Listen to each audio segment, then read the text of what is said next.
നമസ്കാരം, JB ജംഗ്ഷനിലേക്ക് സ്വാഗതം. നമ്മുടെ സ്വന്തം ഷീലാമയുമായിട്ട് ഇന്നലെ ആരംഭിച്ച സംഭാഷണം ഈ എപ്പിസോഡിലും തുടരാം. JB ജംഗ്ഷനിലേക്ക് എല്ലാ പ്രേക്ഷകർക്കും സ്വാഗതം.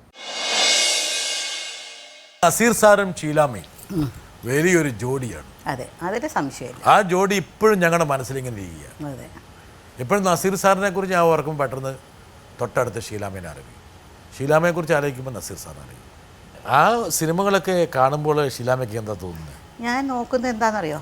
ഞാൻ സത്യം പറയട്ടെ, ഞാൻ ചുമ്മാ പറയാണെന്നൊന്നും വിചാരിക്കും. സത്യമേ പറയാവുള്ളൂ. അതെ, ഈ കമ്മല്, ഈ ചെയിന്, ഈ സാരി, പിന്നെ ഈ മുടിക്കെട്ട് എന്താ ഇങ്ങനെ, അത് ഞാൻ വേറൊരു പടത്തിൽ ഇട്ടിട്ടുണ്ടോ?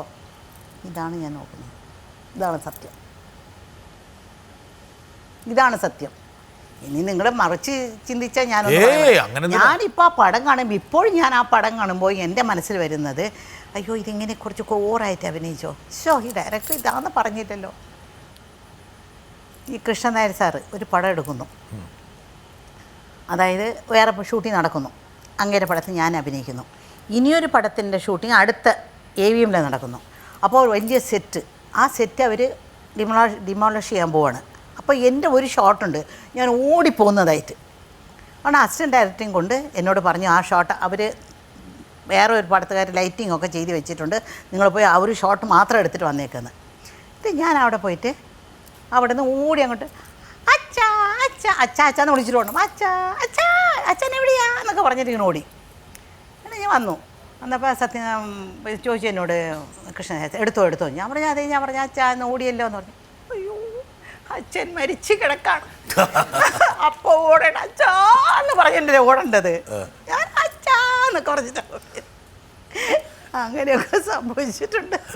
പിന്നെ അപ്പോഴേക്കും അവർ പിന്നെ ഓടി, ഞങ്ങൾ തിരിച്ച് അടുത്ത സെറ്റല്ലേ പിന്നെ ഓടിപ്പോയി. പിന്നെ അച്ഛാന്ന് പറഞ്ഞ് കരഞ്ഞുകൊണ്ട് ഓടി. പല പല അനുഭവങ്ങൾ. പക്ഷേ ഞാൻ വേറെ കാര്യം, ശരി ഞാൻ ഇവിടെ ഇതങ്ങ് നിർത്തിയിട്ട് ഒരാളിലേക്ക് പോകുക, നോക്കിയോളൂ. ഞാൻ കുറേ കാലമായിട്ട് മനസ്സിൽ സൂക്ഷിച്ചു വെച്ചൊരു കാര്യം ചോദിക്കാം. അത് സത്യമാണോ ഇല്ലയോ എന്ന് അറിയാൻ വേണ്ടിയിട്ടാണ്. നമ്മൾ മനസ്സിനക്കരെ ഷൂട്ട് ചെയ്ത സമയത്ത് നമ്മൾ മൂന്നാർ ആ പാട്ടെടുത്തപ്പോൾ ആദ്യം ചേച്ചി സൈക്കിളിൻ്റെ ഫ്രണ്ടിലിരുത്തിയിട്ട് ഞാൻ ചേച്ചിയെ വെച്ചൊരു ഷോട്ട് എടുത്തു, അങ്ങനെ പോയി. അതിനുശേഷം ചേച്ചി ഇരുന്നാൽ ഞാൻ കവറാവുന്നു എന്ന് പറഞ്ഞിട്ട് സത്യമായിട്ടും പറഞ്ഞിട്ട് ചേച്ചി സൈക്കിളിൻ്റെ ബാക്കിലിരുത്തിയിട്ട് ഞാൻ ഓടിച്ചത് ചേച്ചിക്ക് ഓർമ്മയുണ്ടാവുമെന്ന് വിചാരിക്കുന്നു മനസ്സിനക്കരയിൽ. അപ്പോൾ ചേച്ചി എൻ്റെ ഷോൾഡറിൽ ഇങ്ങനെ കൈ വെച്ചിരുന്നു. ആ ഷോട്ട് കഴിഞ്ഞ് തിരിച്ച് വന്ന് ഇറങ്ങിയപ്പോൾ ചേച്ചിയും സത്യേട്ടനുമായിട്ട് ദൂരെ എന്തോ സംസാരിച്ച് ചിരിക്കുന്നു. സത്യേട്ടൻ എന്നെ നോക്കിയിട്ട് ഇങ്ങനെ കാണിച്ചു. ഞാൻ ചോദിച്ചു, ദൈവമേ ഇനി എന്തെങ്കിലും ഞാൻ വല്ല തെറ്റ് ചെയ്തിട്ടാണോ എന്താണോ എന്ന് ഞാൻ ഭയങ്കര പേടിയായിരുന്നു എനിക്ക്. അതിനുശേഷം ഞാൻ സത്യേട്ടനത്തിൽ നിന്ന് ചോദിച്ചു, ചേച്ചി എന്താ പറഞ്ഞു ചോദിച്ചു. ഭയങ്കര കോംപ്ലിമെൻ്റ് ആണല്ലോ, ഒരു കൈ തന്നെ എന്നോട് പറഞ്ഞു സത്യേട്ടൻ. ചേച്ചി എന്താ? പെട്ടെന്ന് സത്യ ഞാൻ അയാളുടെ ഷോൾഡറിൽ കൈവച്ചപ്പോൾ 100 സിനിമയിൽ എന്നോടൊപ്പം അഭിനയിച്ച നായകൻ്റെ ഷോൾഡറിൽ കൈവയ്ക്കുന്ന പോലെ എനിക്ക് ഫീൽ ചെയ്തു എന്ന് അവർ പറഞ്ഞു. സത്യമാണോ ചേച്ചി ഇത് പറഞ്ഞത്? സത്യമാണ്, പറഞ്ഞത് സത്യമാണ്. കാരണം ആ പടം മുഴുവനും അങ്ങേര് നസീറിനെ പോലെ അഭിനയിക്കുക, നസീറിൻ്റെ ശബ്ദത്തിൽ സംസാരിക്കുക. പിന്നെ ഷോട്ടില്ലാത്ത സമയത്തും സെറ്റിലൊക്കെ അങ്ങോട്ടും ഇങ്ങോട്ടും നടക്കുമ്പോഴും എന്താ എന്നൊക്കെ പറഞ്ഞ് നസീർ സംസാരിക്കുന്ന പോലെ എങ്ങനെ സംസാരിക്കുക. ഇതല്ലേ സിനിമ രംഗം, ഇതല്ലേ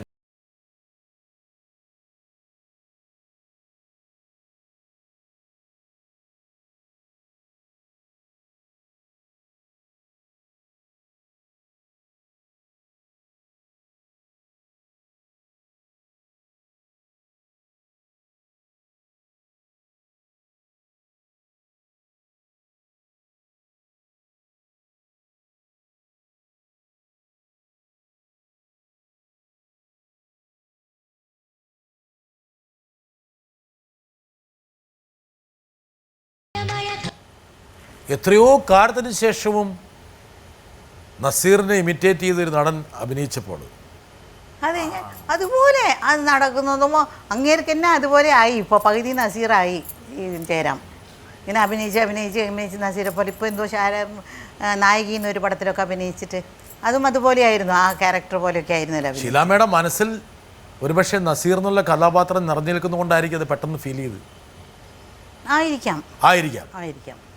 ആണ് ആണെങ്കിലാണ് എന്നുവെച്ചാൽ ഞാൻ ആ ഒരു പടം അഭിനയിക്കുമ്പോൾ തന്നെ ആദ്യം മുതലേ അവർ പറയാണ് ഇങ്ങനെ ഇതാണ് ഈ ക്യാരക്ടർ ഇതാണ്.